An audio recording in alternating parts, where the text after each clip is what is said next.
Nunha nación como a Galiza, o Movemento de Liberación Nacional é a resposta ante a opresión nacional. O Estado español procura asimilarnos e impide que poidamos decidir por nós mesmas, como nación. Precisamos organizarnos políticamente para superar esta contradición, organizarnos na defensa activa da autodeterminación cara a independencia nacional. Neste sentido, a autodeterminación non é un simple dereito pasivo reducido a unha cesión ou a unha votación formal. Sabemos que neste sistema capitalista e imperialista a independencia formal non significa mecánicamente independencia real, polo tanto é absolutamente fundamental que para que a emancipación sexa verdadeira sexa o proletariado que na lidere.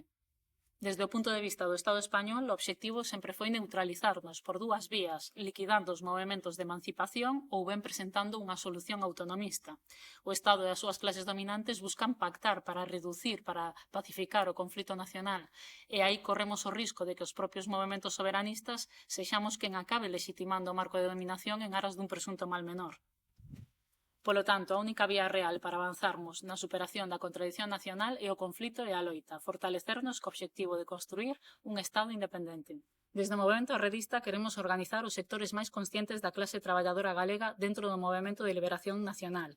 Pretendemos colaborar na clarificación da folla de ruta soberanista e dirixirnos cara á independencia como vía para a construción do socialismo no noso país.